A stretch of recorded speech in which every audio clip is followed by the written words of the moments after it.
Salam and peace. This is Imam Malik Mujahid, and you're watching Muslim Network TV on Galaxy 19 satellite, Amazon Fire TV, Roku, YouTube, Facebook, and pretty soon on Apple TV as well. Thank you so much for being with us. This is a place where conversation takes place among people you will not find them on anywhere else on any channels. This is unique. This is a Muslim Network TV, the only one which is focused on building bridges. And we bring unique information to you. For example, today we'll be talking about Muslim heritage in America. There is a museum out there which is focused on preserving, and we'll talk with the co-founder of that. Muslims in America have been around for longest period of time. Actually, there were Muslims here who we probably don't know, because God Almighty has told us that He sent prophets all over the world. And all the prophet and messenger of God were following God. And Muslims believed they were Muslims. So among native people or people who were before that, there must be Muslims. But there are histories, before slaves were brought in here, 30% of whom people think were Muslims, and from West Africa at least. And Kunta Kunte, of the roots of Alex Haley, Alex Haley traced that he was a Muslim. But before they came here, before even Columbus failed to discover India and ended up somewhere in the Caribbean, people who were with him, he couldn't speak the language of the people, but some of his guides who were Muslims, they were able to speak to some people in the Caribbean in their language. Most people think that were Arabic people who were working with Native Americans. But before that, 500 years ago or so, there were Masa Musa. Were those people who spoke to people with the Columbus, who were guiding Columbus ships, or misguiding, that is, to reach India in a wrong way? Could they be the people who sailed with Mansa Musa? Nobody knows. And that's the history which is undiscovered. T.B. Irving was one historian. He was Canadian. He studied Islam in the Spanish world, and he has written about that. He once told me, he has given a lot of interviews to me. Actually, he gave me copyrights of his Quran translation as well. He told me that he has discovered in Native Americans there are coins and other artifacts which show they had connected with the Muslim in the Middle East and Africa. But he didn't have funding to look for that. Another scholar told me, and I am still looking if somebody can trace that one of the earliest treaty, probably the first treaty, which Native people signed with the European colonizer who came here, had a name, Mustafa. Mustafa is the name of Prophet Muhammad, peace be upon him, the chosen one, but God Almighty. So who is minding our heritage in America? What's happening to Islamic heritage in America? Not many people even know that one of the oldest mosques photograph is preserved, was built in Chicago in 1892. I have that photograph. And but there were mosques and there were people all around. All of that heritage is being lost. But I know one person who is trying to preserve and work on Muslim cultures and history, and that person is Emad Al-Turk, and who 2 decades ago founded a Islamic Museum of Culture and History with Okolo Rashid. Welcome to Muslim Network TV, brother. Assalamu alaikum, Imam Mujahid, and thank you for inviting me to the show. Wa alaikum assalam, peace be with you. Emad Al-Turk is chair and co-founder of International Museum of Muslim cultures. And muslimmuseum.org is the URL. And along with Okolo Rashid, who served as executive director, they established this museum. Emad Al-Turk is also a successful businessman, and as an engineer, a president of an engineering firm called Wagoner Engineering of Jackson, Mississippi. Well, welcome to Muslim Network TV. It's my pleasure, and thank you again for inviting me. We have interviewed you and Okolo many times on Radio Islam, which we have been running in Chicagoland since a year, I think few months after 9/11, we started that. And now that has merged into Muslim Network TV, which is on satellite, Galaxy 19 and many other mediums. So tell us, thank you for establishing this museum. I love museums, and I have been to excavations and done things since my high school days. So when was the museum established? And I know there is a very interesting event history behind that. Would you like to share that with us? Yeah, I would be delighted to do that. So back in 2000, actually, the city of Jackson hosted an exhibition, an international exhibition called the Majesty of Spain. So the local Muslim community in the Mississippi are very small, probably for the entire state around maybe 4,000 or 5,000 Muslims. So we approached the organizers and basically asked them, since they're going to be showcasing Spanish art, we figured that surely because Muslims were there for 700 years until 1492, that maybe they will include Islamic contributions to Spain. But unfortunately, or maybe it's fortunate, because this was the impetus for actually starting the museum. We met with the organizers and basically said, we don't really have an interest in showcasing the Islamic connection to Spain. We are going to be showing art starting in the 18th century forward. So it's primarily, white Spaniard art. So we got the committee together quickly and started planning really what do we need to do to basically tell the entire story of what happened in Spain and the contributions of Muslims, not only to the art, but really to the Renaissance of Europe. So we started working through this process through the local masjid at the time. Obviously, the museum was not formed.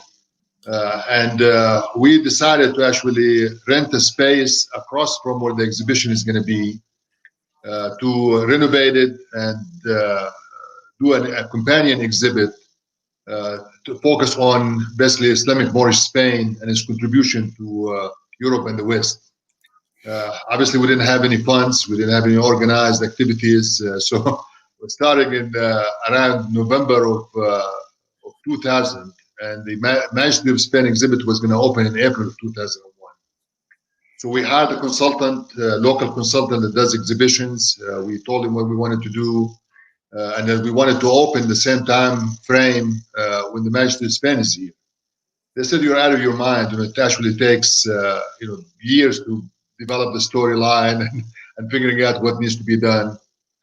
We said, "We understand we're out of our mind, but we're committed to do this." So we went and visited with the mayor. We told him what our plans, and he again told us we're out of our mind. So we were able to very quickly raise about $250,000. We hired the consultant. We got a few scholars to actually helping him with the development of the storyline, and basically began the fabrication of the exhibit. And we were open actually April 15, 2001. About a week after the Majesty of Spain opened. So we were a little bit late, but alhamdulillah, we were successful in doing this. And obviously we did not have a budget to do marketing and bringing people in, but what our strategy was is there was roughly about 500,000 people that visited the Majesty of Spain exhibit that came from the surrounding states. So we targeted all the hotel rooms, the tourism industry. We worked with the state the tourism division, and we worked with the City of Jackson Convention and Visitors Bureau to try to promote the exhibit to the people who were coming for the Mujahid of Spain. So really, actually, was very small marketing budget, and we had a lot of flyers that we distributed to all of the visitors for the Mujahid of Spain. And alhamdulillah, within I would say within that 6 months period, we were planning to close the exhibit in October of 2001. We received over 30,000 visitors. Wow. So, and really many of our visitors they were telling us, we didn't know this. We didn't know that Muslims were in Spain until 1492 for almost 700 years. What the contributions to science and math and philosophy and then the list can go on and on. What they contributed really to the Renaissance of Europe. We started really doing some research, and we discovered at the time that there is not a single institution in the country that actually focuses on. So let's just stick there. So 30,000 people came, and how many of them were neighbors of other faith, and how many were Muslims? I would probably say 98, 99% were non-Muslims. Wow. So just an idea and a couple of crazy people in a mosque can attract 30,000 people to understand something. By the way, 700 years is true about Andalusia. But when it comes to Barcelona and that area, Hertiage goes back to 900 years. Actually, I slept in a monastery north of about 2 hours north of Barcelona, Spain, and and my friend somehow lost his luggage. So we wanted to go and purchase some clothing for him.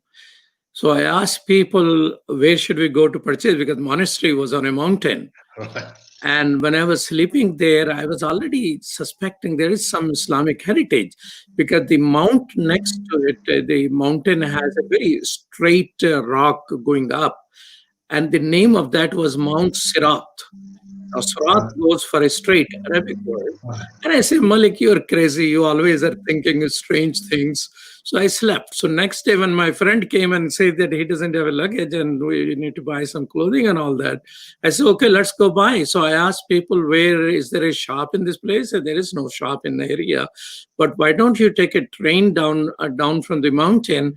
And the first station is called Balda. And that's where you will have a store. And Balda in Arabic means a town. And then I started looking for it, and I discovered not only history, but that heritage is still preserved in those areas. And one of the church in that area actually had the manuscript written by Ibn Khaldun in his own handwriting. Now, of course, that happened later than 900 years ago, because Muslim left that area, I think, about 900 years ago.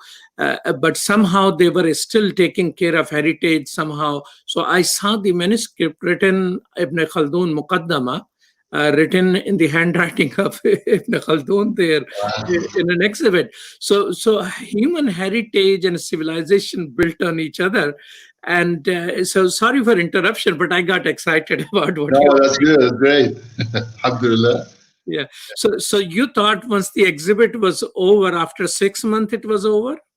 Well, we were supposed to close October of 2001. And of course, everybody knows what happened in September 11, 2001.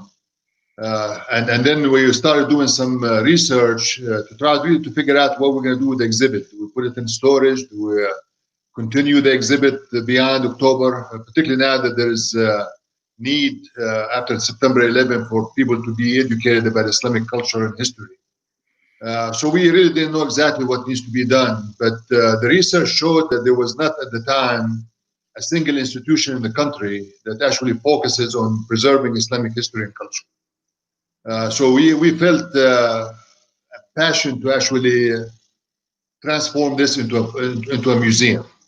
So we approached the museum board, both Okola and myself, and basically told them, we believe strongly that there is a space for us to actually have the first Islamic history and culture museum in Jackson, Mississippi.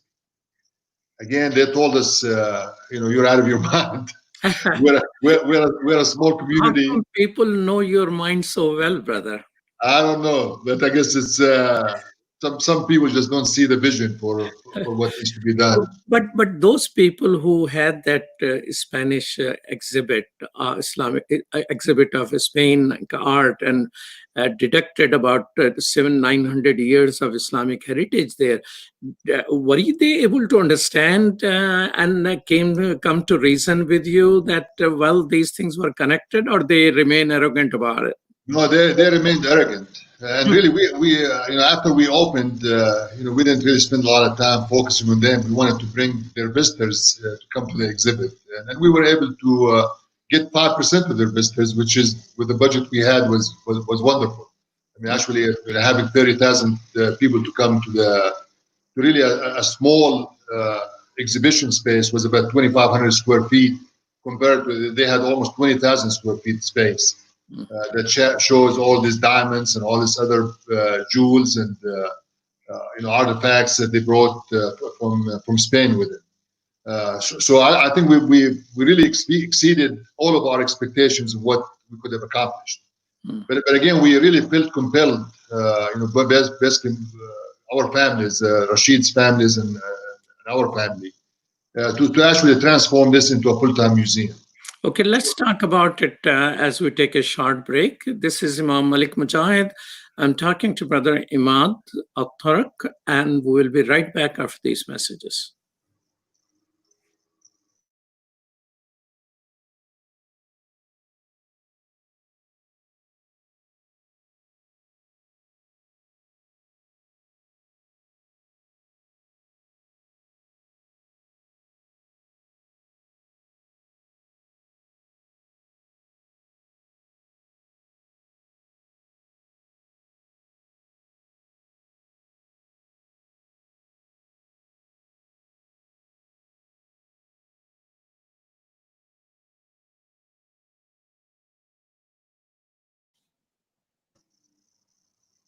Welcome back to Muslim Network TV. This is Imam Malik Mujahid, and you're watching Galaxy 19 satellite, as well as Muslim Network TV on muslimnetwork.tv, and YouTube, Roku, Amazon Fire TV, and all other places.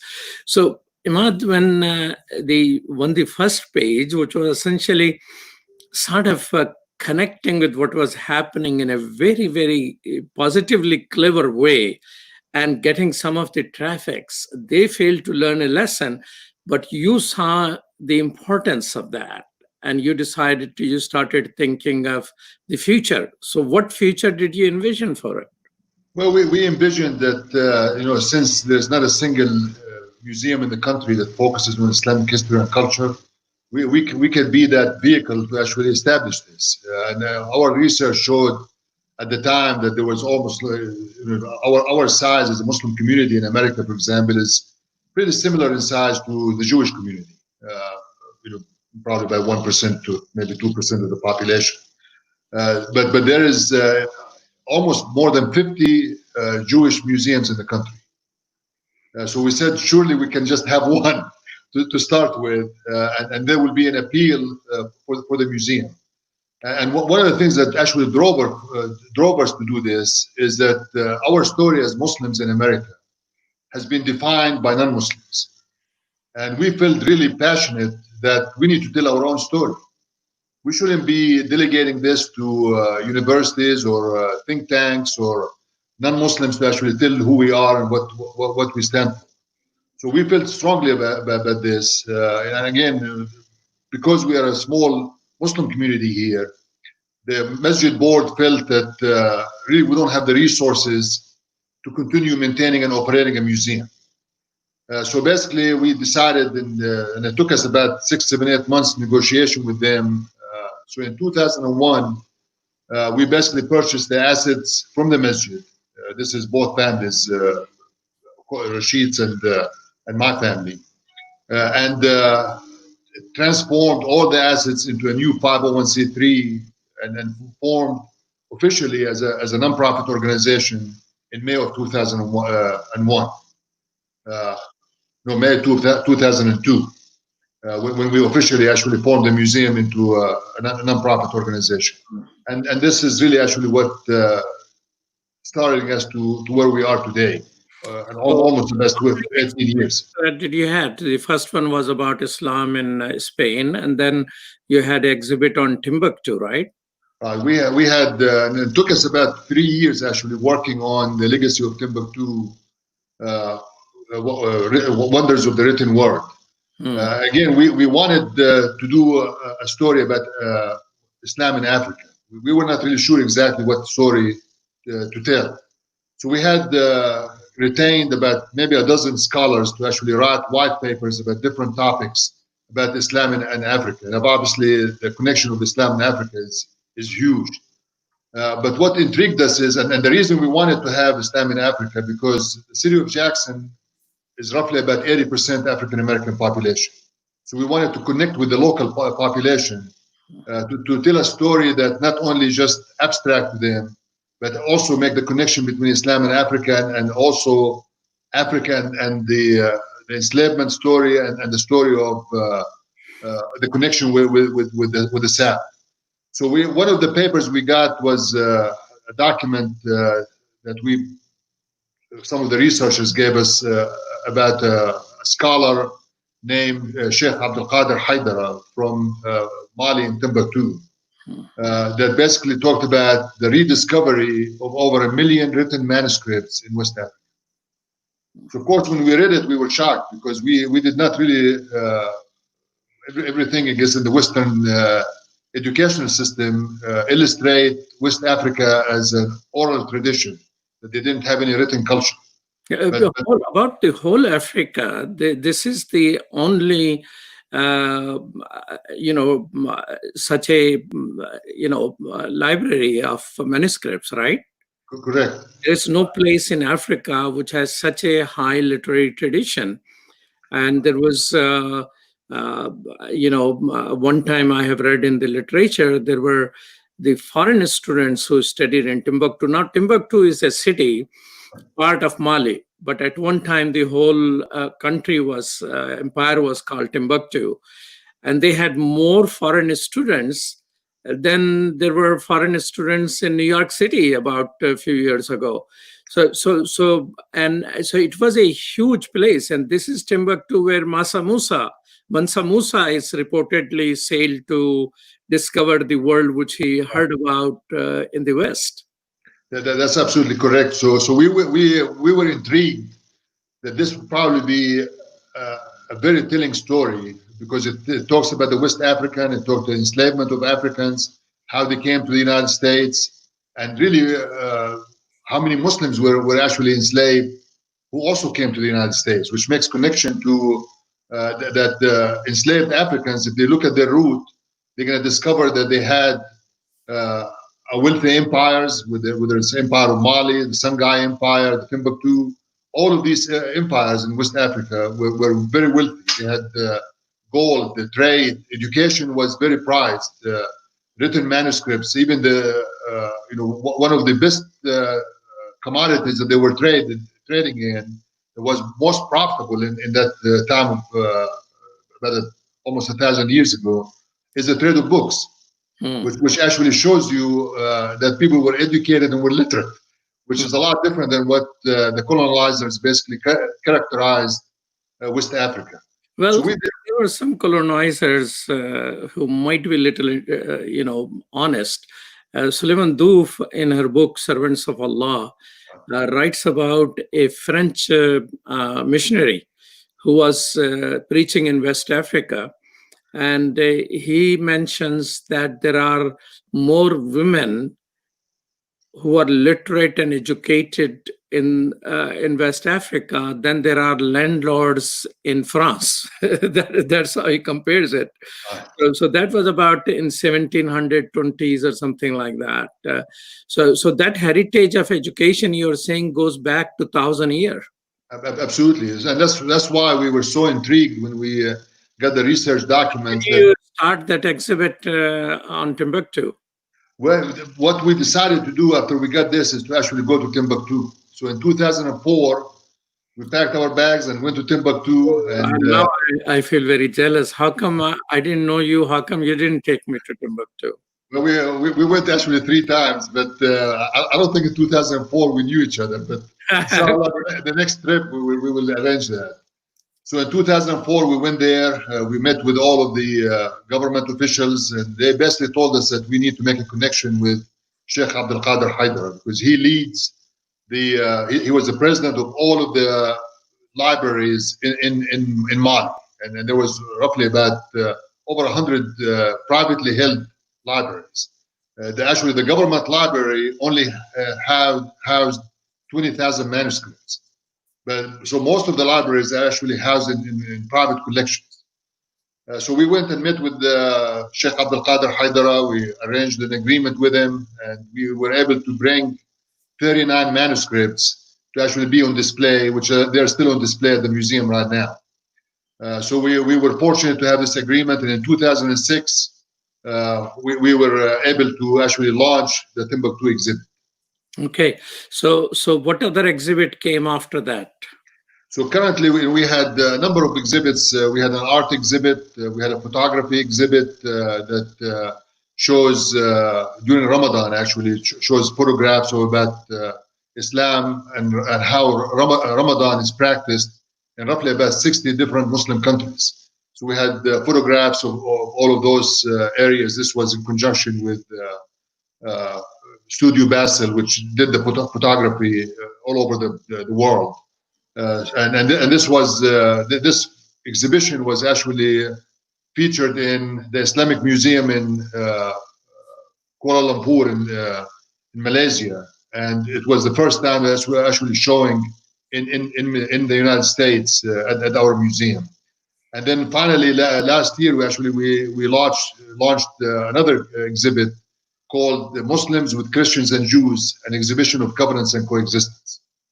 And again, this is continuation of really of our work to try to bring people of faith together in really understanding that the God's message is the same, whether it's to Christianity, Islam, Judaism, or anybody else. So we wanted to make the connection between Islam and those Abrahamic traditions, and really talking about the issues of unity, issues of peaceful coexistence, and contrasting and comparing the Constitution of Medina, the treaties that Prophet Muhammad ﷺ had with the Christians of the world. And this is a book that was written by Dr. John Andrew Morrow, who was a contributing scholar. And of course, Imam Mujahid, you are a contributing scholar to this work as well for the exhibit development.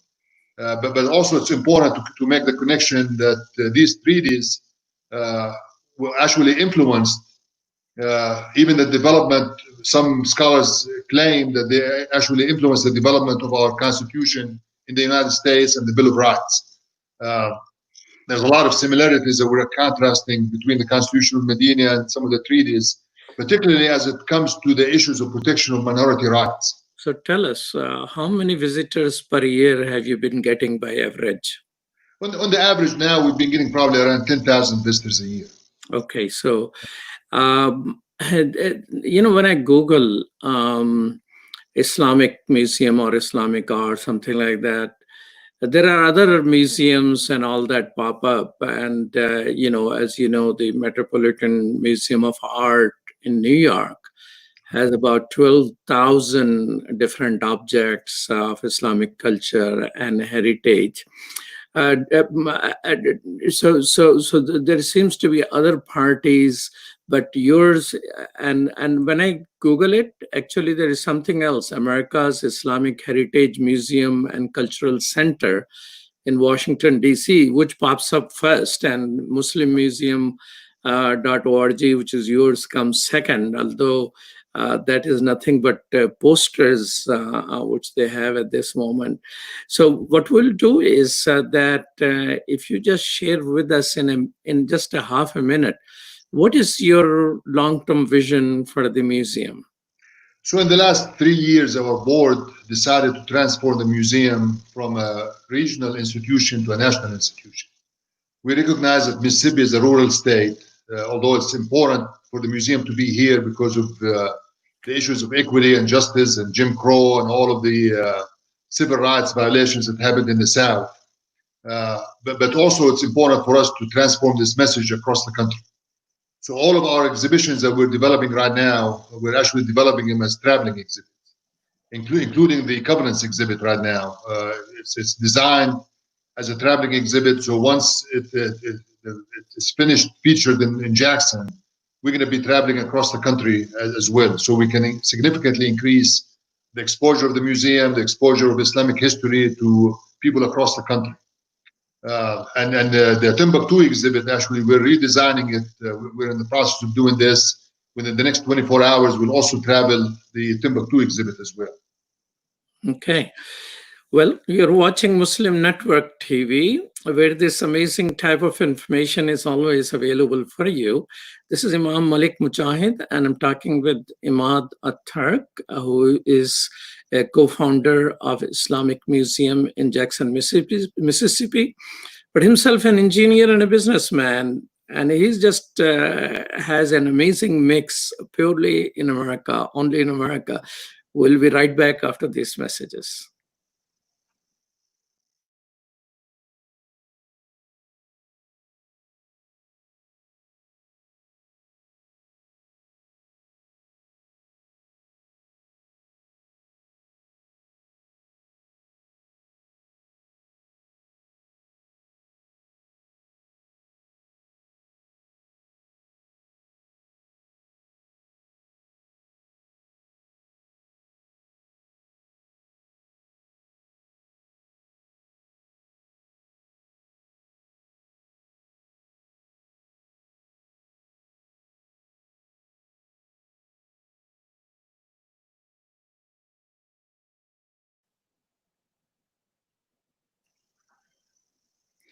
Welcome back to Muslim Network TV. This is Malik Mujahid, and I'm talking with Emad Al-Turk.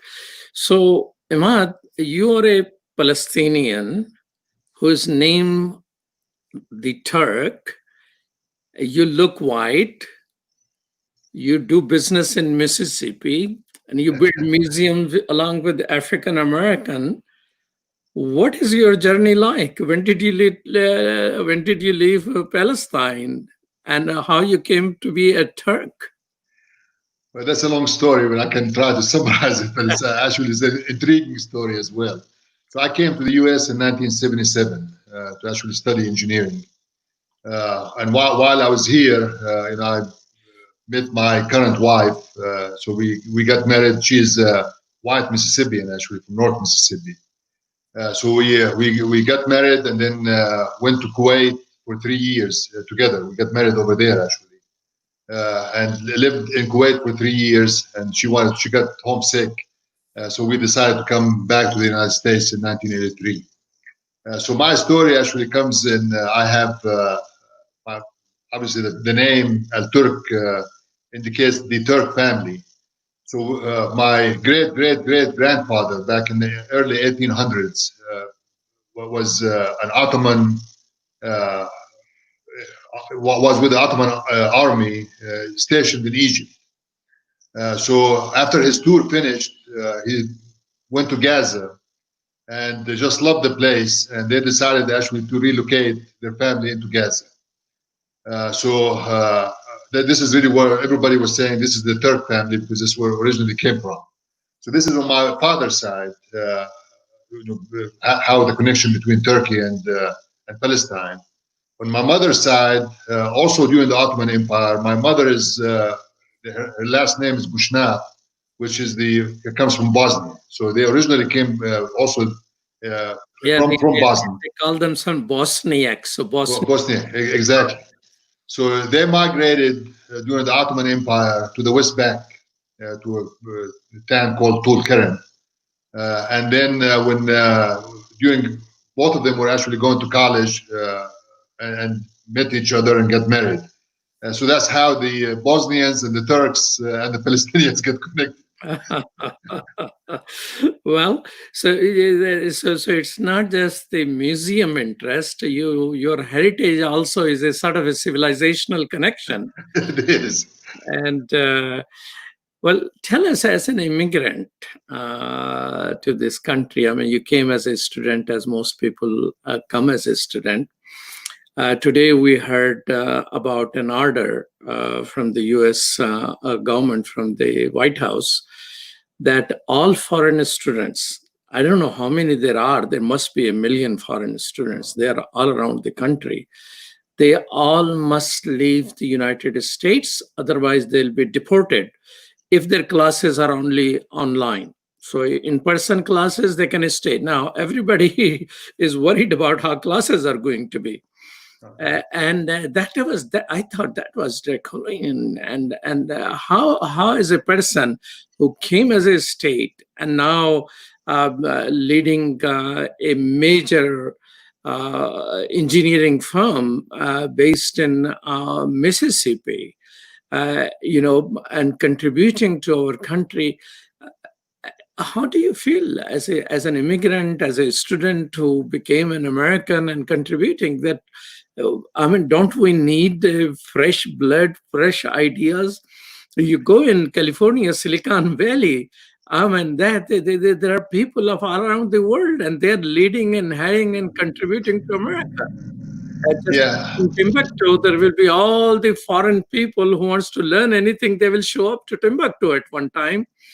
And that civilizational center, instead of Timbuktu or Baghdad, it is now America. Will America will go down once it closes its mind by not allowing students to be here? Well, this is really, unfortunately, a sad time for the United States. Not only just with the issues of students and immigrants, but this is a very deliberate effort by the Trump administration to actually focus on reducing the total number of brown and African Americans and dark populations. So what's happening? This is all interconnected. The issues of the students, because they don't want the students to become prosper and stay in the United States. They don't want Hispanics to come over here and get change the demographics components. They want to keep African Americans really oppressed. So all of this is an effort to change the demographics, which their studies have been going on really that by the year 2035, it's expected that the United States will not actually become, they will not have a majority race, especially the white race will not be a majority race in the United States. So this is the deliberate effort to change that. They want to make sure that this is a part of their white supremacy agenda. So I'm hopeful that, very optimistic that in the next few months we will have new administration that significantly more diverse and inclusive, and this chapter of American history will be behind us. But it is a very difficult time for immigrants and really all minorities across the United States today. Tell me this. I mean, normally people, because of the terrible murder of George Floyd, relationship of African Americans and the immigrant community has also come into limelight, and the racism found among the immigrants towards the African American is being discussed. But you and Okolo Rashid, who is the executive director of the museum, these two families have worked seamlessly with each other to build this museum. And you, as an immigrant, I went to your business website also. I see, I think, whatever photos were there, I saw only two persons of color. I'm counting you as a white person, and there was just one person who was African American. And I know good project also in Atlanta, for example, a Pakistani huge industrialist. I wanted him to fund some Sound Vision Foundation and all that. After all my lecture, he gave $500. And I say, should I return it or should I accept it? Later on, when he passed away, I learned that he just did amazing job. He built the whole plaza for an African American mosque, which has a mosque and a school, and the plaza is serving as an endowment, bringing funding and support to that. And I also, Imam Suraj Wahaj, I went there in New York when he was fighting against drug. At one time, he didn't have many supporters marching with him and patrolling the community. All he does is he calls the Pakistani community mosque, where Pakistani immigrants were there, and they brought bus loads marching in the neighborhood, supporting Imam. So there are many collaborations between African American Muslims and immigrant Muslims. So that I thought was a positive example, which your Muslim Museum itself stands as a testimony that what is possible. But tell me, as a businessman, because we got just about 10 minutes left and I want to touch your business aspect of it. 100,000 businesses have permanently closed. They were small businesses in America. And that was Washington Post reporting. What do you see happening in Mississippi? Is the same thing is happening? And how is, they're saying business will change forever. So tell me first how small businesses are doing in Jackson, Mississippi. You may not be a small business, but are you hiring? Are you firing? What are you doing in terms of human beings?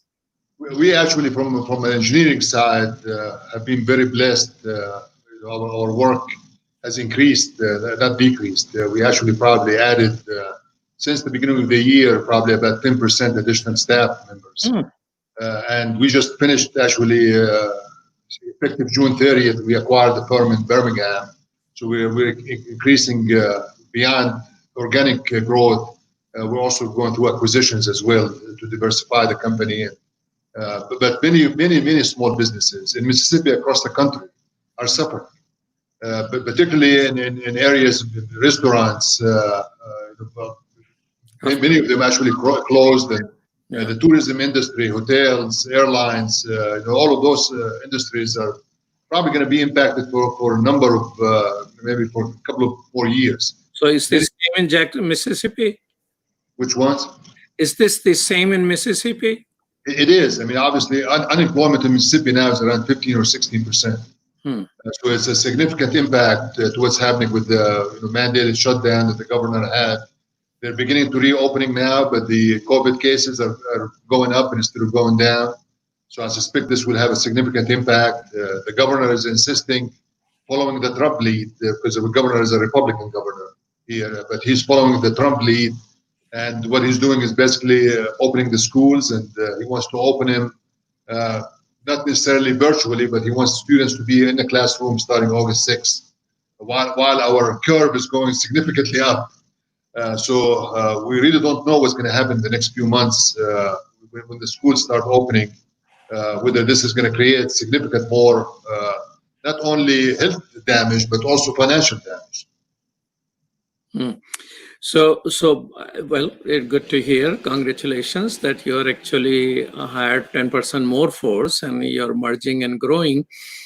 How do you see a future of engineering in this country? Our industrial base is more or less lost. We seems to be dependent on imports in many areas. When you are civil engineering firm, right? How is your hardware? Where your hardware is coming from? Where your machines are coming from? Yes, of course. In civil engineering, we focus on doing consulting in the water, wastewater, transportation, airports, really infrastructure-related activities. And the American Society of Civil Engineers actually ranks our infrastructure in the country, depending on which category of it, rank it between C-. Some areas get F, some areas get D, some areas get B. Most of our infrastructure is outdated. It's probably many decades of neglected maintenance and upgrade. So we estimate that probably there is about $3 trillion of need just to bring our infrastructure into acceptable condition. You drive in any major city or you go to any major airport across the country, you see potholes, you see problems. Really, it's a lot worse in some areas than third world countries. If you look at our infrastructure back in the 50s and 60s, when the interstate system was developed, and all of the Clean Water Act started in the 70s, we started cleaning all of our water and wastewater facilities and so on. We are actually regressing instead of getting better. And you hear our both in Congress, both the House and the Senate and the administration, speak every term about the need for infrastructure investment. But unfortunately, the Republicans and Democrats can't get their act together to invest in the future of this country. So we're spending trillions of dollars in wars overseas, but we cannot invest in our infrastructure, our people, and our resources to do this. So many of the local communities are doing it on their own right now. They're modeling. If you work on infrastructure and your business has gone up by 10% or more, does it mean some realization is coming and people are paying attention, or it's just a exception?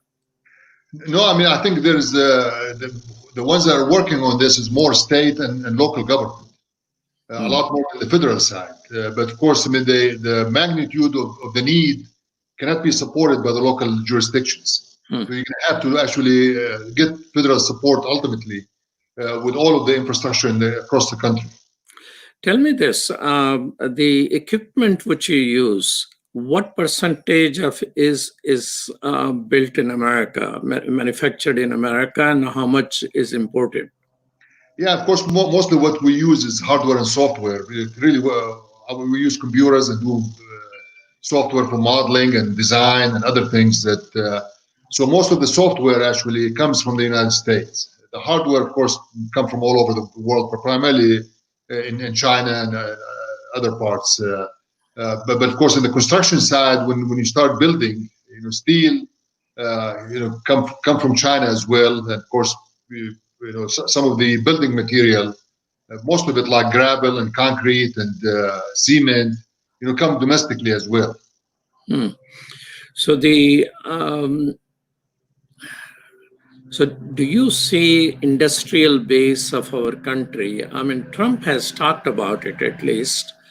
And he says that he spoke to some of the leading manufacturers, Apple and other people, to bring manufacturing back to the US. Do you see some serious conversations about it in the business community, or those people who are engaged in the manufacturing aspect of it? Do you think we will recover and come to a balance? No, I don't think we need to recover, to be honest with you.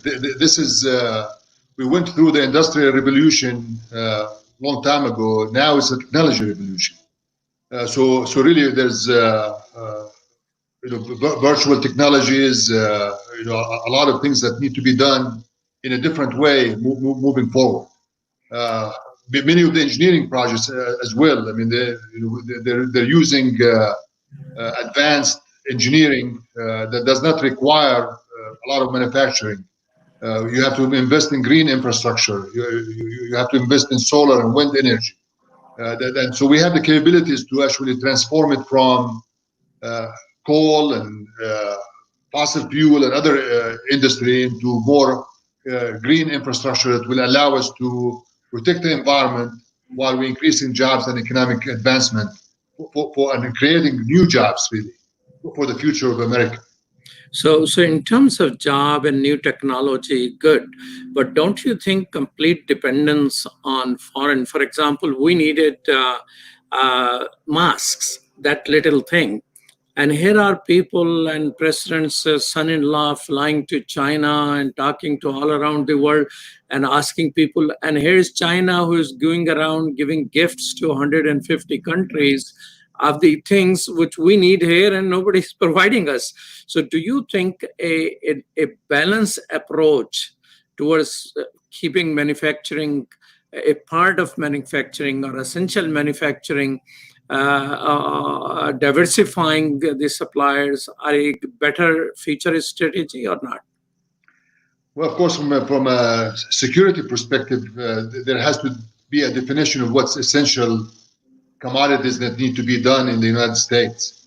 Really, it's actually poor planning that we should not have domestically produced masks and healthcare critical infrastructure elements. So those critical infrastructure components, from a manufacturing perspective, need to be done here. But this is an interdependent world. We don't live in isolation, like really what President Trump wants to do. I mean, basically, he's trying to put boundaries around us. And this for the long term is not going to serve the United States well. So I'm not really, I think it will be significantly more advantageous for us to invest in the technologies and the manufacturing of the future, not the manufacturing of the past. Well, thank you so much, Imad Al-Turk. It was pleasant talking to you, and I hope that your business continue to grow, and we hope the museum continue to grow, and we hope that somebody who people can say that he's out of his mind or she's out of his mind can start a museum in Chicago. Inshallah. Thank you. Peace. Salam. You have been watching Muslim Network TV. We're always on Galaxy 19 satellite. That's where you're watching us, or Amazon Fire TV and Muslim Network.tv itself. And pretty soon we'll be on Apple TV as well. Thank you, Sumaya Heather, for producing our show, and Zahra Nadeem for being a helpful producer, and senior supervising producer Connor Mays. Peace. Salam.